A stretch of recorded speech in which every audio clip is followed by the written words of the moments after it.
Hello friends, welcome back to my channel Pompi Prapti Creation. আজি মই আপোনালোকক লৈ আহিছো এটা ৰেচিপি সেইটো হৈছে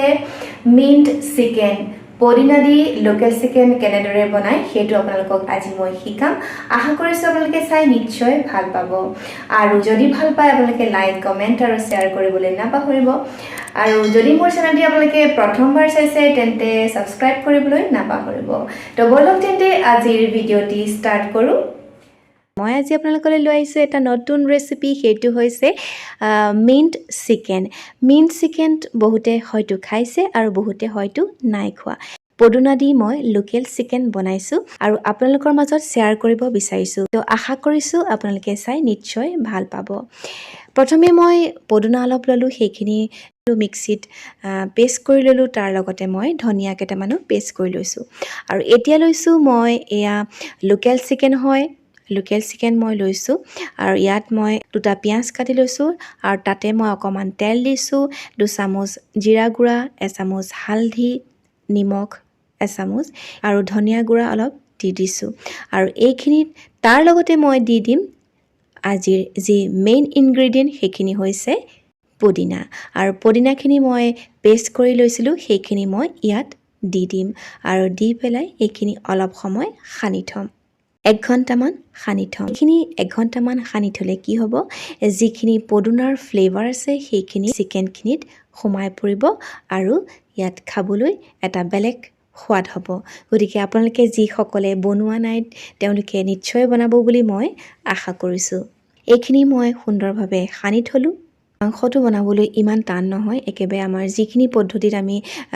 চিকেন বনাও সেইখিনি তেনেকৈয়ে বনাব পাৰি এটাই খালি আমি ইয়াত সামগ্ৰী বেছিকৈ এড কৰিছো সেইটো হৈছে পদিনা আৰু তাৰ লগতে অলপ ধনিয়া তো এয়া মই পেন এখন গৰম কৰিলো তাত তেল দিলো তেল দিয়াৰ পিছত এইখিনি তেলখিনি বেছি দিব নালাগে কম তেলে দিছো কাৰণ এখন হৈছে নন ষ্টিকি গতিকে ইয়াত কম তেলতে আমি মাংসখিনি বনাব পাৰো আৰু আলু খালে আপোনালোকে দিব পাৰে আৰু যিসকলে আলু নাখায় তেওঁলোকে আলুটো স্কিপ কৰিব পাৰে তো আলু আমাৰ যেহেতুকে আলু নহলে নহবই মাংসত আমি আলু দিবই লাগিব কাৰণ আলু অবিহনে আমাৰ মাংস খোৱা যেনে নালাগে গতিকে আলু মই দিছো আলু মই দুটা কাটি দিছো আৰু আলুখিনি মই আগ ধুই তেলত ফ্ৰাই কৰি লৈছো এই তেলত ফ্ৰাই কৰাৰ কাৰণ এইটোৱে হৈছে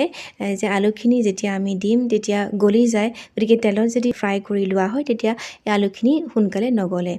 তাৰপিছত মই এতিয়া সেইখিনি তেলতে পিঁয়াজখিনি দি দিলো পিঁয়াজ মই সৰু সৰুকৈ কুটি লৈছিলো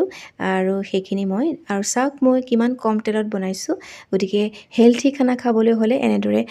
কম তেলতে বনাব লাগিব কাৰণ আজিকালি আমি তেল খোৱাটো বহুতৰ কাৰণে অপকাৰী নহয়নে বাৰু গতিকে তেলখিনি আপোনালোকে কমাই দিব পাৰে তাৰ লগতে মই এতিয়া পিঁয়াজখিনি ভজা হৈ গৈছে কম ভাজিছো বেছি ভাজা নাই চাওক এইখিনি অকমান গোল্ডেন ব্ৰাউন হোৱাৰ লগতে মই আদা নহৰু পেষ্ট দি দিলো তাৰ লগতে মই দি দিছো এয়া মই বিলাহী কাটি থৈছিলো দুটা বিলাহী কাটি থৈছো মই বেলেগৰ কাৰণত কাটি থৈছো গতিকে মই তাৰ এটা বিলাহীহে ইয়াত মই দি দিছো আৰু এইখিনি দিয়াৰ হোৱাৰ পিছত মই যিখিনি মাংস মই সানি থৈছিলো সেইখিনিত সম্পূৰ্ণ প্ৰায় মছলা দিয়াই হৈছে গতিকে এইখিনি মই তেলত দি দিছো আৰু দি দিয়াৰ লগে লগে এইখিনি চাওক দেখিবলৈও ভাল লাগিছে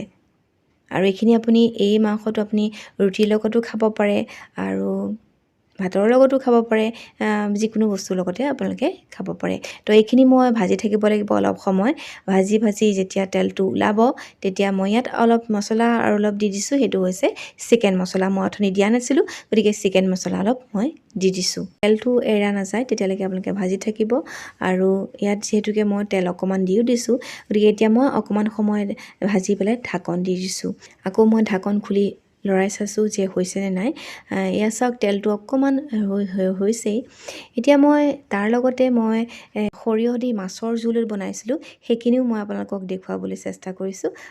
আৰু চাওক এয়া মই অকমান নিমখ দিছো তাৰ লগতে সৰিয়হ পেষ্ট মই কৰা নাই সৰিয়হৰ গুড়া পেকেট কিনিবলৈ পায় সেইখিনি মই পেকেটটো কিনি আনি পানীত অকণ ডুবাই থৈছো নিমখ এই কাৰণে দিব লাগে যে সৰিয়হটো দিয়াৰ পিছত আপোনালোকৰ কি হয় তিতা নিচিনা ভাৱ হয় গতিকে নিমখটো দি দিলে সেই তিতা ভাৱটো নাথাকে নাথাকে গতিকে এটা মই কেৰাহী ল'লোঁ তাতে মই মাংসখিনি এটা ছাইডত মই বনাই আছোঁ তাৰ লগতে মই এটা কেৰাহী ল'লোঁ তাতে গৰম কৰিবলৈ দিছোঁ তাত আমি যিহেতুকে আলুৱে বেছি খাওঁ গতিকে ইয়াতো মই আলু দিছোঁ আলু আৰু ইয়াত দিয়া আলুখিনি কাটৰ ডিজাইনটো বেলেগ হৈছে আৰু মই যে আপোনালোকক কৈছিলোঁ বিলাহী এটা যে মই দুটা কাটিছিলোঁ এটা বেলেগকৈ বনাবলৈ থৈছোঁ গতিকে সেই বিলাহীটো মোৰ প্ৰয়োজন হ'ব মাছৰ তৰকাৰীৰ কাৰণে তাতো মই আলুখিনি ফ্ৰাই কৰি লৈছোঁ কাৰণ সেইখিনিও একে পদ্ধতিতে মই ফ্ৰাই কৰি লৈছোঁ এয়া চাওক মাংসখিনি ভজা অলপ হৈছে গতিকে আলুখিনি যিটোকে মই ফ্ৰাই কৰি থৈছিলোঁ সেইখিনি মই দি দিছোঁ এয়া মই মাছৰ কাৰণে এয়া আলু ফ্ৰাই কৰিছোঁ আৰু এই ফ্ৰাইটো চাওক কি সুন্দৰভাৱে ফ্ৰাইটো হৈ গৈছে মাছৰ কাৰণে আৰু এয়া মই মাজে মাজে চাইছোঁ চাওক মাংসখিনি প্ৰায় হৈছেহিয়ে এতিয়া পানী দিব লাগিব ভাজা হ'লেহে আপোনালোকে পানী দিব মই বহুতখিনি সময় ভাজি পেলাই এতিয়া পানী দি দিছোঁ বহুতে কি কৰে গৰম পানী দিয়ে মই গৰম পানী নিদিওঁ গতিকে মই ঠাণ্ডা পানী দিওঁ কাৰণ যদি ঠাণ্ডা পানী দিয়ে তেতিয়া মাংসখিনিৰ লগত যি মছলা আছে সেইখিনি লাগি থাকে আৰু যদি আপোনালোকে গৰম পানী দিয়ে সেই মাংসৰ পৰা যিখিনি মছলা আছে সেইখিনি ওলাই যায় গতিকে এতিয়া মই পানী দিয়া হৈ গৈছে পানী দিলোঁ আৰু এইখিনি মই অলপ সময় উতলিবলৈ দিম আৰু উতলি সিজিলি আমাৰ মাংস হৈ যাব এয়া ঢাকন দি মই উতলিবলৈ দিছোঁ আৰু এইফালে মই মাছ ফ্ৰাই কৰিছোঁ আগতে মাছখিনি মই ফ্ৰাই কৰি থৈছিলোঁ এতিয়া মই অলপ খালি গৰম কৰিছোঁ গতিকে এইখিনি মাছ মই দি দিলোঁ ইয়াত মই এতিয়া মাছখিনি হৈ গ'ল এতিয়া মই অকণমান পাঁচফোৰণ দিলোঁ কেইটামান পাঁচফোৰণ দিছোঁ শুকান জলকীয়া এটা দি দিছোঁ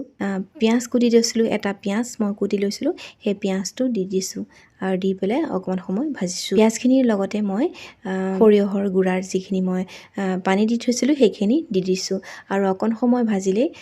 এইখিনি মাছৰ তৰকাৰীখিনি বনাবলৈ বেছি সময় নালাগে হৈয়ে যাব এতিয়া মই দিছোঁ হালধি অকণমান নিমখ এটা বিলাহী কুটি থৈছিলোঁ সেইখিনিও বিলাহীটো দি দিলোঁ আৰু অলপ সময় ভাজিব লাগে এয়া চাওক অলপ সময় ভাজিলে তেলখিনি দেখিছেনে ওলাইছে আৰু এইখিনি যেতিয়াকৈ অকণমান সময় ভাজি গল্ডেন ব্ৰাউন হ'লে অকণমান পানী দি এইখিনি ভাজিব লাগে তেতিয়াহে এইখিনি বিলাহীটো সিজিব আৰু এতিয়া ইয়াতে মই অকণমান জিৰা গুড়া দি দিছোঁ আৰু আলুখিনি যে ফ্ৰাই কৰি থৈছিলোঁ সেইখিনি মই ইয়াতে দি দিছোঁ আৰু এইখিনিও ভাজি ল'ম যাতে সিজি যায় এইখিনি চাওক প্ৰায় ভজা হৈছে এতিয়া মই পানী দি দিলোঁ পানী দি পেলাই অলপ উতলিবলৈ দিম এয়া উতল হ'লে এয়া মাংস উতলি আছে প্ৰায় হৈছে মাংস এয়া চাওক মাংস হৈছে পুদিনাৰ আৰু পেষ্ট অলপ থৈ দিছিলোঁ সেইখিনি মই আকৌ দি দিছোঁ চাওক ইয়াৰ কালাৰটো অলপ বেলেগ হৈছে খুব সুন্দৰ খাবলৈ বহুত ভাল হৈছে আপোনালোকে এবাৰ ট্ৰাই কৰি চাবচোন কেনেকুৱা হয় নিশ্চয় ভাল পাব আৰু এয়া আমাৰ সৰিয়হ দি মাছৰ জোল হৈ গ'ল তাৰ লগতে মাংসৰ জোল হৈ গ'ল আৰু ইয়াতে ধনিয়া পাত দি দিছোঁ আৰু আমাৰ মাছৰ জোল হৈ গ'ল চিম্পল পদ্ধতিৰে মাছৰ জোল খাই বহুত ভাল লাগে আশা কৰিছোঁ আপোনালোকেও খাই বনাই ভাল পাব আৰু এয়া আমাৰ মাংস হৈ গ'ল